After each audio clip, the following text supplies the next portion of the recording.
오늘 본문 말씀 보시겠습니다. 계속해서 사도행전 오늘은 7장 54절로 8장 8절까지 말씀입니다. 신약성경 사도행전 7장 54절로 8장 8절까지 말씀 제가 봉독해 드리겠습니다. 그들이 이 말을 듣고 마음에 찔려 그를 향하여 이를 갈거늘 스데반이 성령 충만하여 하늘을 우러러 주목하여 하나님의 영광과 및 예수께서 하나님 우편에 서신 것을 보고 말하되 보라 하늘이 열리고 인자가 하나님 우편에 서신 것을 보노라 한데 그들이 큰 소리를 지르며 귀를 막고 일제히 그에게 달려들어 성 밖으로 내치고 돌로 칠세 증인들이 옷을 벗어 사울이라 하는 청년의 발 앞에 두니라. 그들이 돌로 스데반을 치니 스데반이 부르짖어 이르되 주 예수여 내 영혼을 받으시옵소서 하고 무릎을 꿇고 크게 불러 이르되 주여 이 죄를 그들에게 돌리지 마옵소서 이 말을 하고 자니라. 사울은 그가 죽임당함을 마땅히 여기더라. 그날에 예루살렘에 있는 교회에 큰 박해가 있어 사도 외에는 다 유대와 사마리아 모든 땅으로 흩어지니라. 경건한 사람들이 스데반을 장사하고 위하여 크게 울더라. 사울이 교회를 잔멸할새 각 집에 들어가 남녀를 끌어다가 옥에 넘기니라. 그 흩어진 사람들이 두루 다니며 복음의 말씀을 전할새 빌립이 사마리아 성에 내려가 그리스도를 백성에게 전파하니 무리가 빌립의 말도 듣고 행하는 표적도 보고 한 마음으로 그가 하는 말을 따르더라. 많은 사람에게 붙었던 더러운 귀신들이 크게 소리를 지르며 나가고 또 많은 중풍병자와 못 걷는 사람이 나으니 그 성에 큰 기쁨이 있더라. 아멘. 읽어드린 사도행전 7장 54절로 8장 8절까지의 본문 가운데서 이 말을 하고 자니라 라는 제목으로 메시지를 나누겠습니다. 오늘 우리들이 살펴보는 사도행전 7장의 후반부 본문은 성령의 강림과 그 이후로 곧장 진전된 주후 1세기의 사도적 교회의 생성 이후부터 본격적으로 시작된 예루살렘에서의 전도가 그 막을 내리게 되는 사건을 기록하고 있습니다. 그러니까 예루살렘을 중심으로 기술되었던 그러한 기록이 오늘 본문을 끝으로 해서 이제 새로운 국면을 맞게 되는 것이죠. 잘 아시는 바와 같이 그 사건은 바로 초대교회 비상직원으로서의 독특한 집사의 직무를 수행했었던 스데반의 순교에 관한 것입니다. 오늘날의 집사 집군과 유사하면서도 완전히 동일하지 않은 그러한 비상직원으로서의 집사의 직무를 수행했었던 스데반의 순교에 관한 내용이죠. 베드로 사도의 전도를 시작으로 예루살렘에서 이루어진 적극적인 그리스도의 복음의 변증과 선포들은 이제 사도적 교회의 첫 번째 순교자인 스데반의 죽음을 계기로 또 다른 변모를 이루게 된 것입니다. 극적인 전환이 이루어지는 것이죠. 사도행전 8장 1절에서 사도 누가는 스데반의 순교 직후의 일들에 관하여 기록하기를 그날에 예루살렘에 있는 교회에 큰 박해가 있어 사도 외에는 다 유대와 사마리아 모든 땅으로 흩어지니라 이렇게 기록했습니다. 마치 구약시대의 바벨론 포로기를 통해 흩어진 유대인들의 회중으로서의 디아스포라 유대인 사회와 마찬가지로 오히려 유대인들의 본격적인 박해와 핍박으로 말미암아 사도적 교회와 그 사역이 헬라 지역과 소아시아 전역에 걸쳐서 흩어지게 되었던 것입니다. 또 다른 디아스포라죠. 사실 이러한 역사는 종교개혁 시대 가운데서도 찾아볼 수 있는 양상이었는데요. 대표적으로 16세기 프랑스에서 융성하였던 개혁교회의 신자들로서의 위그노들에 대해 가해진 박해의 역사야말로 사도시대 이후에도 계속해서 가해진 박해와 그로 말미암는 디아스포라의 생생한 역사였던 것입니다. 얼핏 그러한 역사는 참으로 눈물이 없이는 살필 수 없는 비극적인 패배의 역사처럼 보입니다. 당장의 위그노들의 핍박과 박해의 역사만 하더라도 파리의 세느강이 온통 핏물이 흐르는 대학살의 역사였으며 사도행전 7장 후반부의 스데반의 순교 사건 또한 살기 가득한 눈빛으로 노려보는 유대인들 앞에서 돌에 맞아 죽는 처참한 살인극의 모습이었으니 이후로 그리스도인들은 유대와 사마리아 모든 땅으로 흩어지고 복음의 설교와 전파는 한동안 움츠러들 수밖에 없는 형편에 처했으니 그야말로 그리스도의 신앙의 처절한 패배가 바로 스데반의 순교로서 입증되었던 것처럼 보이는 것이죠.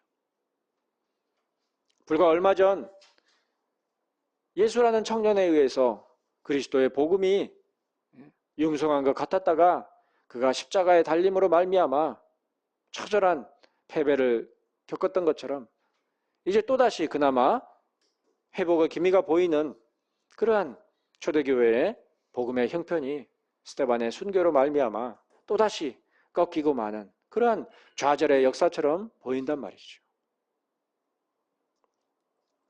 그러나 그러한 순교와 뒤이은 박해의 역사는 우리 인간들의 눈에 드러난 역사였을 뿐 우리 인간의 눈과 안목이 미처 식별하지 못하며 간파하지 못하는 하나님의 관점에서는 이제 그리스도의 복음이 유대인들을 향하여서가 아니라 열방의 족속들을 향하게 되는 대반전의 역사였습니다.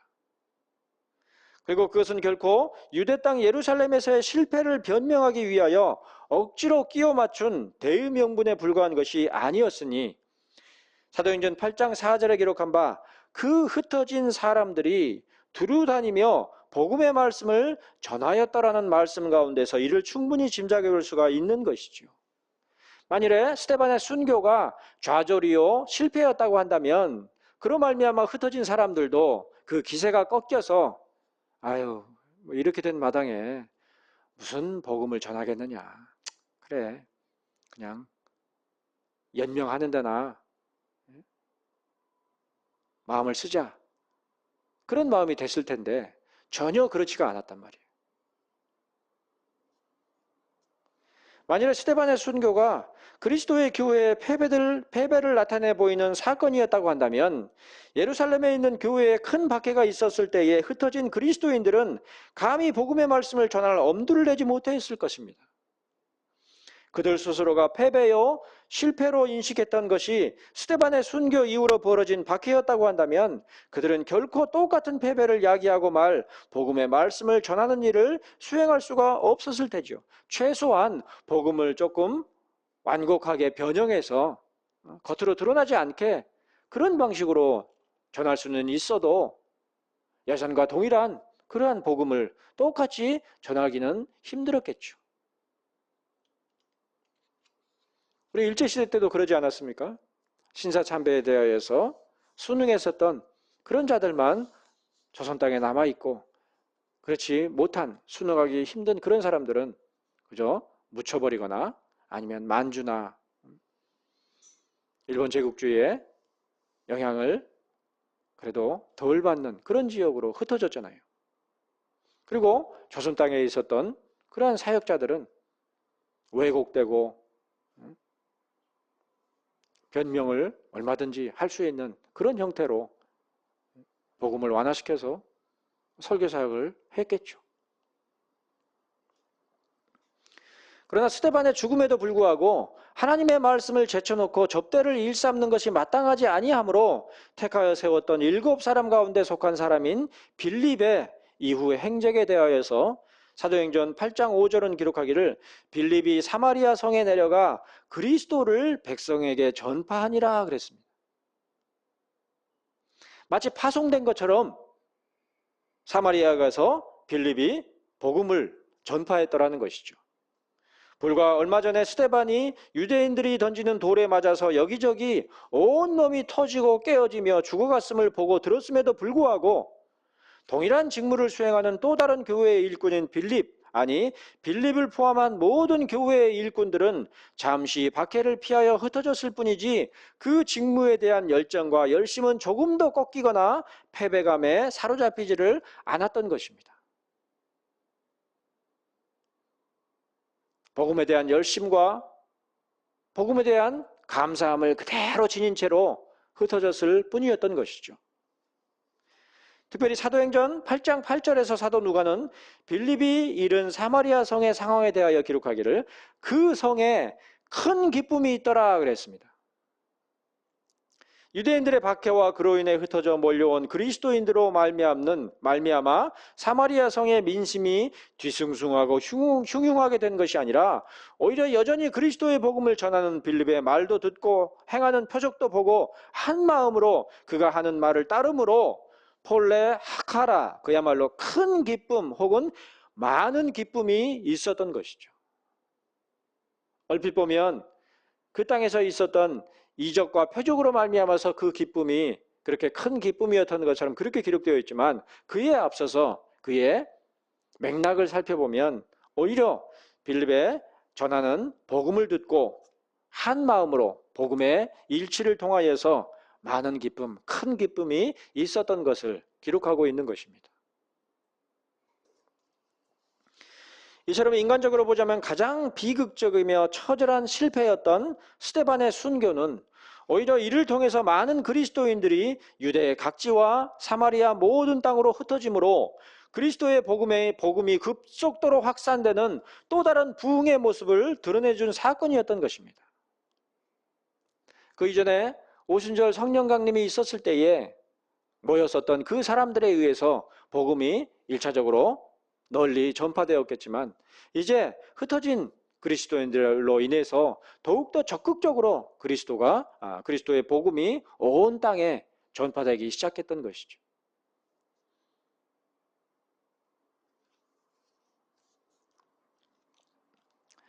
또한 무엇보다도 하나님의 말씀을 제쳐놓고 접대를 일삼는 것이 마땅하지 아니하니 형제들 가운데서 성령과 지혜가 충만하여 칭찬받는 사람 7을 택하여 세운 이후로 하나님의 말씀이 점점 왕성하여 예루살렘에 있는 제자의 수가 더 심히 많아지고 허다한 제사장의 무리도 즉 믿음에 복종하게 되었을 때야말로 왕성한 복음의 부흥을 생생하게 목도할 수 있었지요.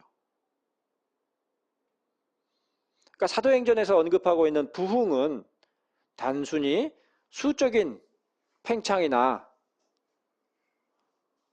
어떤 이적적인 그런 역사, 거기에 바탕을 둔 것이 아니라 말씀에 근거하여서 교회가 잘 제도적으로 정립되는 그러한 양상으로 기록되어 있는 것이죠. 그렇게 해서 흔히 얘기하는 기독교회가 세워진 것입니다. 그 원리와 그 본질은 구약시대에도 이미 있었지만 그리스도의 승천 이후로 그리고 사도들의 사역 가운데서 교회가 제도적으로 차분하게 조직적으로 잘 정립되는 그런 역사였던 것이죠. 하지만 이제 하나님의 뜻에 따른 섭리는 이제까지 이루어졌던 놀라움과 경탄의 방식이 아니라 스데반의 죽음이라는 비극적인 사건의 방식으로 진행되었습니다. 인간적으로 보면 가장 큰 비극이죠. 스데반 개인에게 있어서는 그야말로 변론한 복음이 효과적으로 전달되며 확산되는지 확인할 겨를도 없이, 그리고 예루살렘을 중심으로 하여 왕성하게 된 복음으로 부흥했던 교회에 있어서는 더 이상 그 왕성한 부흥을 장담할 수 없는 흩어짐을 야기하는 방식으로 하루아침에 변화를 맞이하게 된 것이죠. 속된 말로 풍비박산이 난 것입니다. 그런데 놀랍게도 스데반의 죽음, 사방으로 자신을 변호하거나 보호해 줄 사람이라고는 하나도 없고, 다만 그가 전한 바 복음의 진수에 양심의 가책은커녕 극심한 분노와 광기에 휩싸여서 이를 갈며 노려보는 무수한 시선들 가운데서 끝내 큰 소리를 지르며 귀를 막고 일제히 스데반에게 달려들어서 그를 성 밖으로 내치고 돌을 들어 치는 무리들 가운데서 처연히 죽음을 맞은 누가복음 23장 34절에 기록한 바 아버지 저들을 사하여 주옵소서 자기들이 하는 것을 알지 못함이니이다 라고 말씀하시던 예수님의 모습을 고스란히 닮은 스데반의 죽음으로 말미암아 이제 사도행전의 모든 기록들은 극적인 반전을 맞게 되는 것이죠.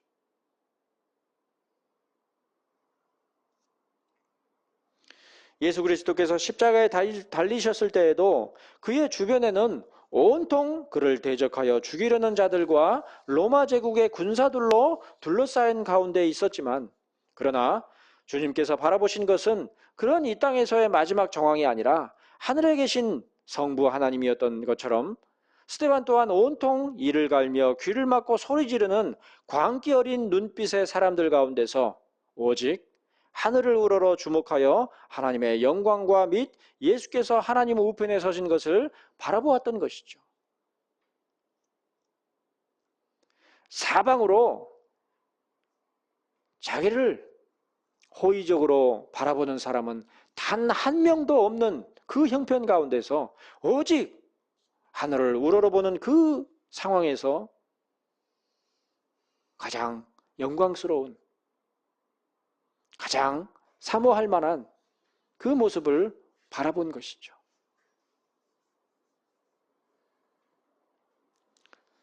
특별히 스데반이 바라본 예수 그리스도의 모습은 하나님 보좌 우편에 앉아 계신 모습이 아니라 서 계신 모습이었습니다. 잠시 뒤에 죽음을 통하여 하늘에 오르게 될 스데반을 맞이하시려고 자리에서 일어나신 그 모습이었죠. 어서 오거라.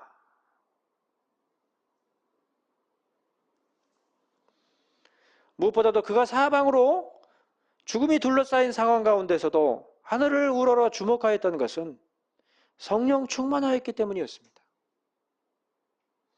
그의 의지와 그의 믿음으로 그렇게 하는 것이 아니라 성령께서 그렇게 하도록 이끄신 것이죠. 그가 전한 바 복음의 변증들은 얼핏 그 복음을 들어야 할 직접적인 대상이었던 대제사장과 공회원들에게 어떤 감동도 되지 않았지만, 오히려 그 자신이야말로 성령으로 충만하게 하는 감동과 은혜가 되었던 것입니다. 그런 가운데서 스데반은 자연스럽게 하늘을 우러러 주목하였던 것이며, 그런 그의 눈에 보이는 것은 인간의 눈으로 볼 수 있는 하늘이 아니라 성령께서 보게 하시는 안목 가운데서 비로소 볼 수 있는 열린 하늘의 모습, 곧 진정한 하늘의 의미와 모습이 무엇인지를 설명된 것이었으니, 인자가 하나님 우편에 서신 바로 그 모습이었습니다. 하늘이 표상하는 것은 바로 그와 같은 영광스러운 하나님의 주권과 통치의 영역을 표상하는 것이죠. 이 세상 모든 것들이 다 하나님의 뜻을 드러내는 일종의 표징들이죠. 그런 점에서 우리 육신의 아버지는 하늘에 계신 하나님 아버지를 표상으로 드러내는 것이고, 이 세상의 왕, 대통령, 그러한 통치자들은 하나님의 공의를 드러내는 그러한 표징인 것이죠.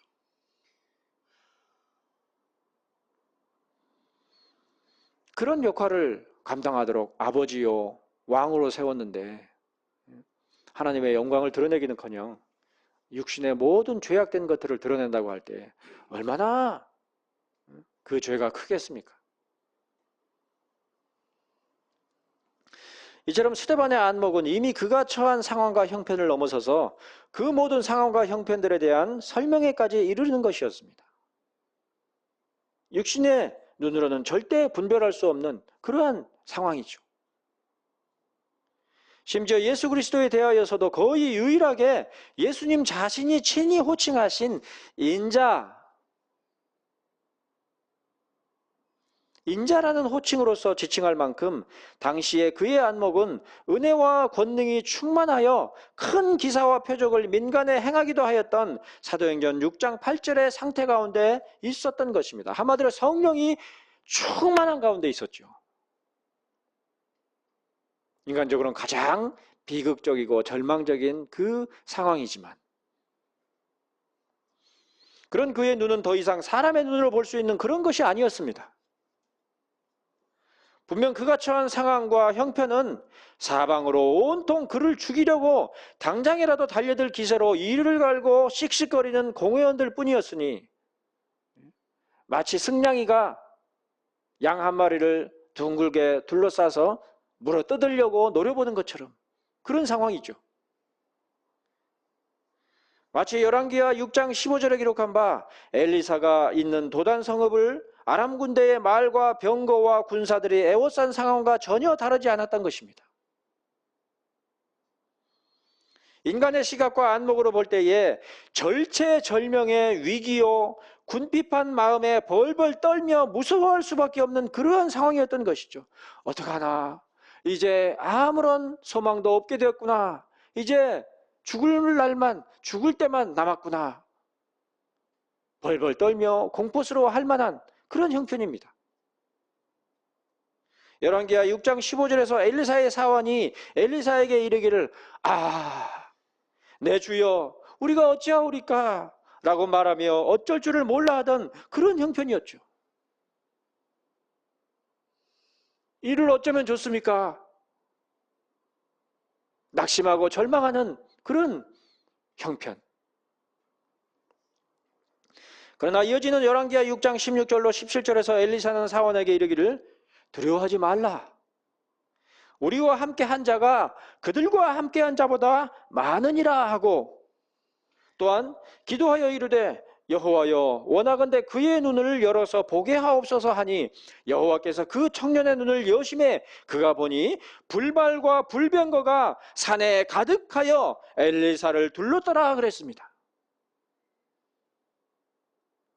인간의 눈으로 보았던 것은 온통 둘러싼 아람 군대였지만 하나님께서 그 영적인 안목을 열어주셨을 때에 불말과 불병거가 온 산에 가득한 그 모습을 본 것이죠.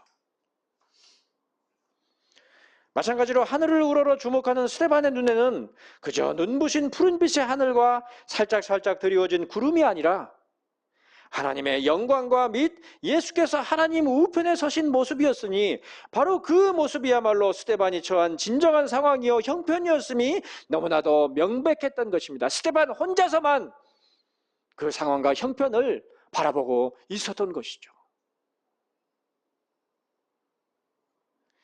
그때의 예수님의 모습은 친히 자신을 가리켜서 인자라 칭하신 그 모습이었음에 분명합니다. 그러므로 스데반은 하나님 보좌 우편에 계신 예수 그리스도를 가리켜서 그리스도 혹은 예수라고 부르지 않고 인자라고 부르신 것입니다.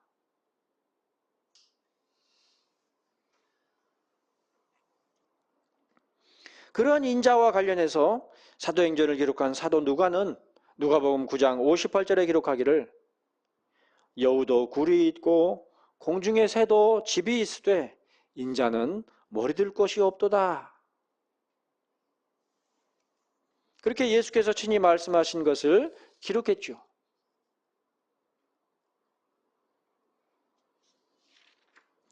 인자로서의 예수께서는 이 땅의 시선과 안목으로 볼 때에 머리들 곳도 없는 참으로 불안정한 처지 가운데 있는 자였던 것이죠. 이 땅 어디에도 그의 마음을 내려놓을 만큼 그런 것이 아니었던 것입니다.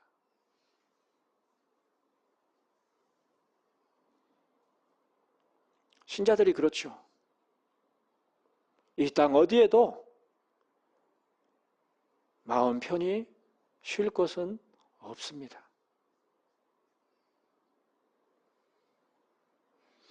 또한 누가복음 7장 33절로 34절에서도 예수께서는 이르시기를 세례 요한이 와서 떡도 먹지 아니하고 포도주도 마시지 아니하며 너희 말이 귀신이 들렸다 하더니 인자가 와서 먹고 마시며 너희 말이 보라 먹기를 탐하고 포도주를 즐기는 사람이요 세리와 죄인의 친구로다 하니라 그랬습니다. 예수께서는 다니엘서 7장 13절로 14절에서 언급한 바 인자로 이 땅 가운데 오셨지만 그 머리둘 곳도 없이 불안정한 처지 가운데 있었을 뿐만 아니라 심지어 극심한 배척 가운데도 처해 있었던 것입니다. 이 땅에서 진리를 알고 진리를 전하면 그런 것이 진리이군요. 놀랍습니다. 나에게도 그 진리를 좀 가르쳐 주십시오. 이럴 것이라고 생각하지만 대부분의 시대에 그런 진리를 드러냈을 때의 반응은 어떠합니까? 정반대죠.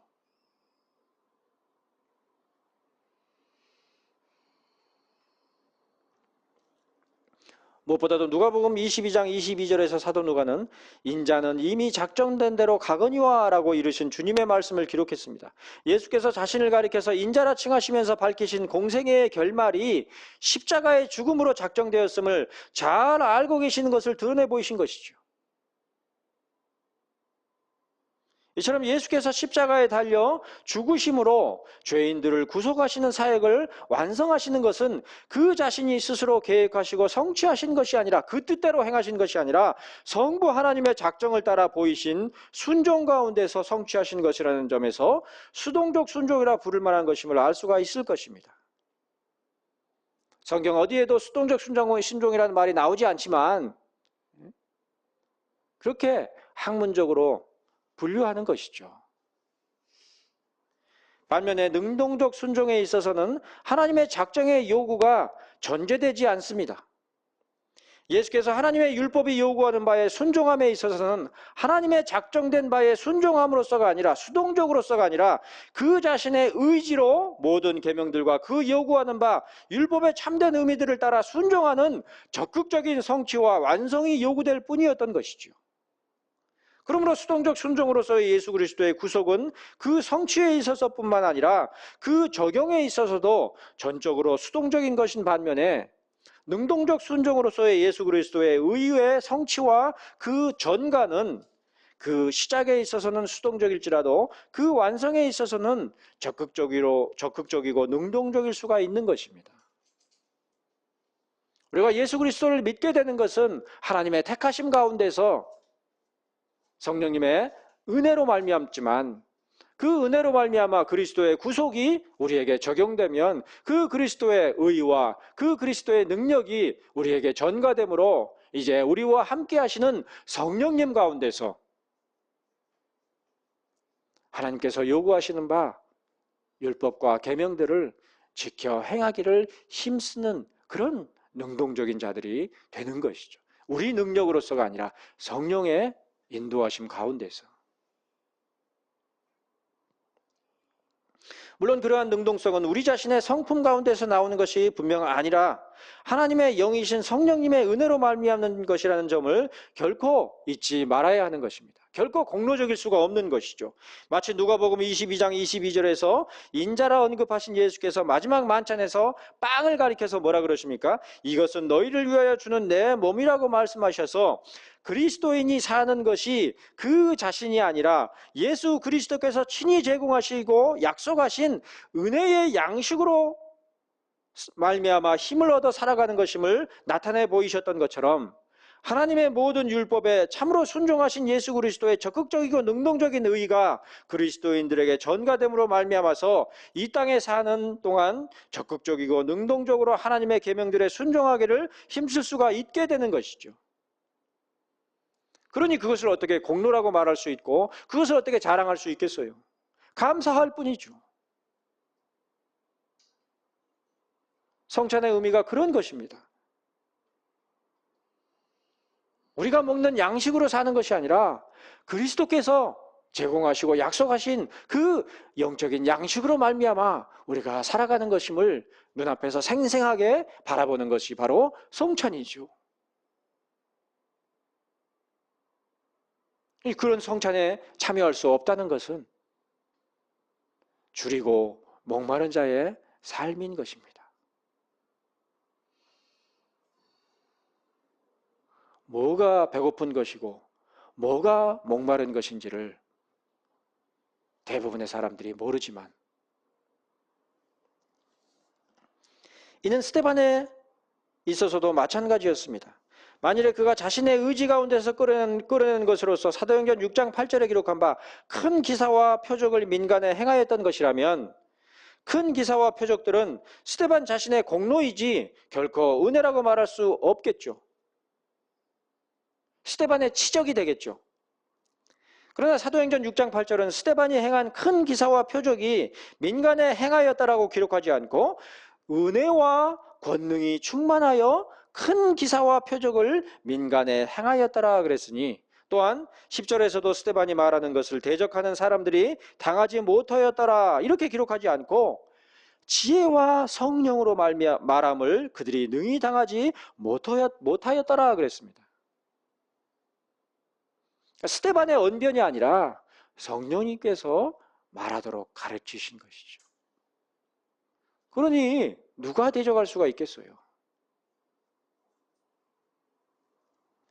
얼핏 스데반은 참으로 적극적이고도 능동적으로 믿음을 보이고 기사와 표적까지도 행하였지만 그것은 그 자신에게서 나온 의지와 능력으로서 행한 것이 아니었기에 전혀 공로가 될 만한 것이 아니었으며 오히려 예수 그리스도의 구속과 더불어서 아버지의 계명들에 대하여 친히 적극적이고도 능동적으로 지켜 행하신 순종의 의가 전가된 것으로 말미암아 새롭게 된 자로서의 적극적인 능력과 의를 그 자신도 친히 나타내 보일 수가 있었던 것입니다. 누구로 말미암아서요? 그 자신이 아니라 성령님의 은혜로, 성령 충만함으로.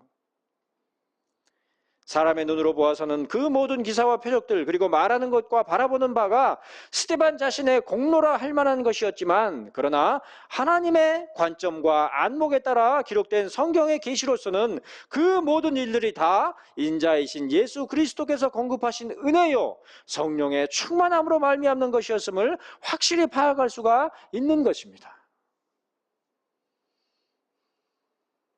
그렇기 때문에 그리스도인들은 하나님의 은혜 없이는 잠시도 살 수가 없는 것이죠. 성령님의 충만함이 없이는 어떤 소망도 없는 것입니다. 예수 그리스도를 믿고 나면 슈퍼맨이 되는 것이 아니라 어린아이가 되는 거예요. 그래서 예수님 없이는 살 수가 없고 성령님의 충만하심이 없이는 살아도 사는 것이 아닌 예수 그리스도께서 약속하시고 제정하신 성찬을 통하지 않고서는 어떤 양식도 공급받지 못하는 그런 자로 살아가는 것이죠. 하지만 그런 스데반의 기사와 표적 그리고 은혜와 놀라운 죽음의 상황 가운데서도 아직 인간의 시선과 안목 밖에는 지니지를 않았던 사울의 눈에는 스데반이 죽음을 당하는 것이 마땅하게 보일 뿐이었습니다. 잘 죽었다. 스데반이 성령 충만하여 하늘을 우러러 주목하여 하나님의 영광과 및 예수께서 하나님 우편에 서신 것을 보고서 보라 하늘이 열리고 인자가 하나님 우편에 서신 것을 보노라고 말하자 큰 소리를 지르며 미친 듯이 귀를 막고 일제히 그에게 달려들었던 공회원들이 그러했던 것처럼 심지어 가장 나중에 사도된 바울조차도 육신의 성품과 안목 가운데서는 전혀 성령의 일들을 분별할 수가 없었던 것이죠. 하나님 보좌의 우편에 서 계신 그리스도를 바라보며 저들을 사하여 주옵소서 그렇게 기도하며 죽어가는 그 모습을 보면서 사울이 뭐라 그랬어요? 죽을 놈이 죽었네. 그렇게 생각했단 말이에요. 그처럼 우리 육신의 안목과 성품으로 바라보며 행하는 것들이라는 것은 지독한 자기 기만과 완악한 교만의 다름이 아닌 것입니다. 우리 본성은 교만하단 말이에요. 예수께서 친히 이루신 하나님의 율법과 계명들에 대한 순종과 그 의조차도 우리들 자신의 육신적인 안목과 성품 가운데서 바라보며 행하고자 할 때에는 마치 사도행전 8장 3절에 기록한 바 사울이 교회를 진멸할 새 각 집에 들어가 남녀를 끌어다가 옥에 넘기던 그 모습처럼 사악하고 어리석은 자기 기만과 교만한 행실에 지나지 않은 경우가 대부분인 것입니다. 사울이 그리스도인들을 잡아드릴 때에 스스로 뭐라고 생각했겠습니까?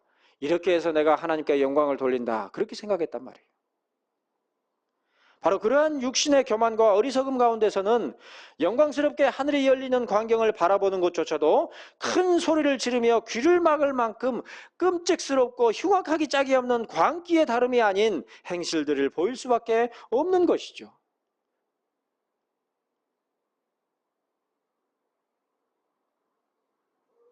그러니까 예수께서 이 땅 가운데 다시 오실 때에도 그 영광스럽고 그 권능에 찬 그 모습을 볼 때에도 믿지 않는 자들은 어떻겠어요? 그 권세 앞에 짓눌려서 광기는커녕 숨으려고 바위야 산아 나를 덮어라, 그렇게 되는 것이죠. 한마디로 사도행전 7장 54절로 8장 3절까지를 인간적인 안목과 시선 가운데서 보자면 스데반의 처참한 죽음과 공회원들의 흉악하며 끔찍스러운 광기, 살기 등등에서 달려들었던 것이죠. 그리고 그 모든 모습들을 당연하게 바라보던 사울의 비정함과 잔혹함만이 범벅이 된 처절한 패배의 다름이 아닌 것입니다. 그러나 사도행전 8장 4절은 놀랍도록 대조적인 일들, 그 흩어진 사람들이 두루다니며 복음의 말씀을 전파하는 참으로 적극적이고 능동적인 장면을 기록했습니다.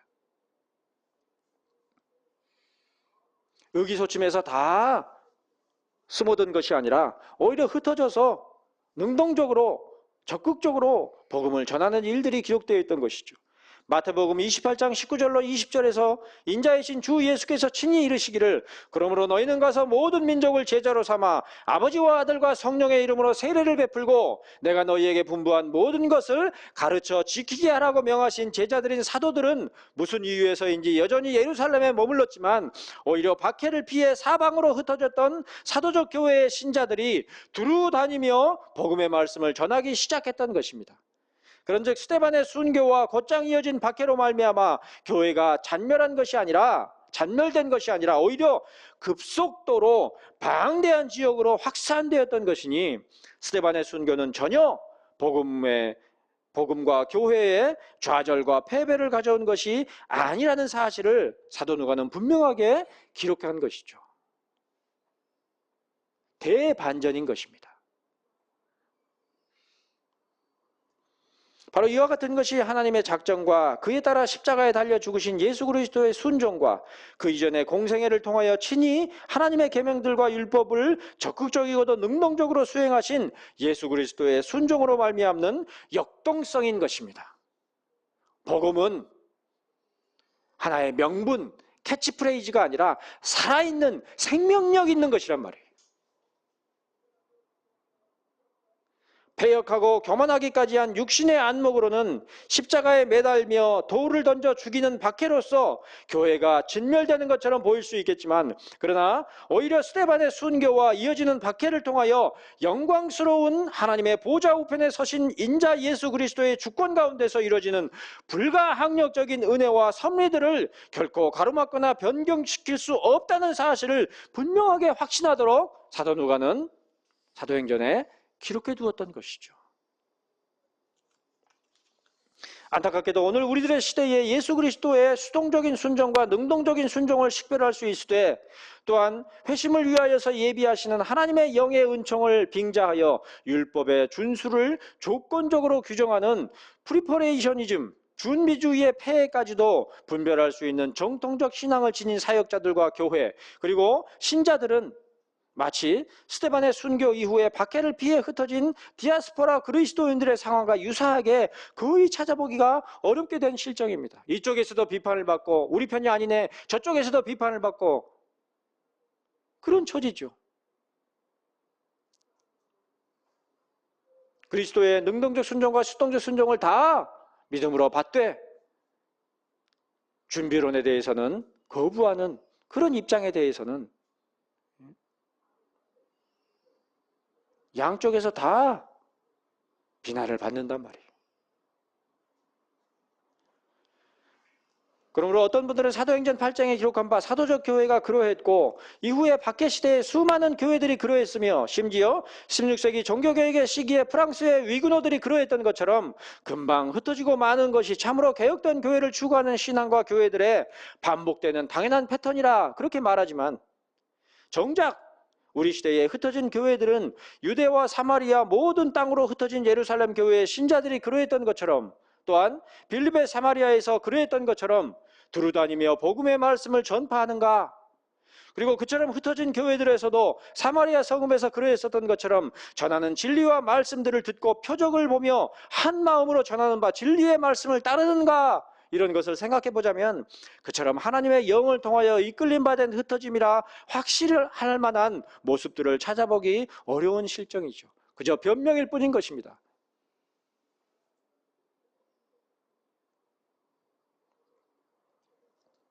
오히려 그처럼 흩어진 가운데서도 디모데후서 3장 1절로 5절에서 사도 바울이 디모데에게 경계하도록 명하는 바, 자기를 사랑하며 돈을 사랑하며 자랑하며 교만하며 비방하며 부모를 거역하며 감사하지 아니하며 거룩하지 아니하며 무정하며 온통함을 풀지 아니하며 모함하며 절제하지 못하며 사나우며 선한 것을 좋아하지 아니하며 배신하며 조급하며 자만하며 쾌락을 사랑하기를 하나님 사랑하는 것보다 더하며 경건의 모양은 있으나 경건의 능력은 부인하는 모습과 한치도 다르지 않은 모습을 보여주고 있는 것이 오늘 우리 시대가 아닌가.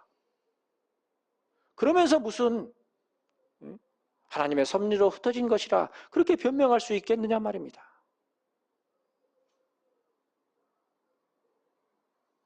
개혁된 신학을 표방하는 자들이 개혁돼야 될 자들을 그런 모습으로 있는데, 만일에 개혁된 신앙을 표방하는 우리들의 모습이 디모데에게 명한 바 이러한 말씀들에 고스란히 거꾸로 부합한다고 한다면 흩어지고 사그라진 우리들의 형편은 간악한 사탄의 괴계에 패한 것이요 진멸을 당한 것임에 분명할 것입니다. 그러한 상황과 형편 가운데서도 우리들의 안목이 결코 하늘을 우러러 주목하는 것이 아니라 육신의 안목에 사로잡혀서 온통 둘러싼 살기등등한 대적자들에게 기세가 꺾이고 겁을 먹은 것임을 우리의 상황과 형편이 고스란히 입증하는 것이죠. 그러나 우리의 믿음이 스데반이 바라본 그 모습, 눈에 보이는 푸른 하늘이 아니라 그것이 담고 있는 하나님의 영광과 권세, 그리고 그 능력 가운데서 세상을 다스리시고 주장하시는 인자이신 우리 주 예수 그리스도를 바라본다면 우리들은 불말과 불병거가 산에 가득하여 엘리사를 둘렀던 것을 비로소 볼 수 있었던 엘리사의 사환과 같이 무엇보다도 무릎을 꿇고 크게 불러 이르되 주여 이 죄를 그들에게 돌리지 마옵소서, 이 말을 하고 잔이라고 한 스데반과 같은 참된 평안과 이어지는 부흥의 때를 바라볼 수가 있을 것입니다.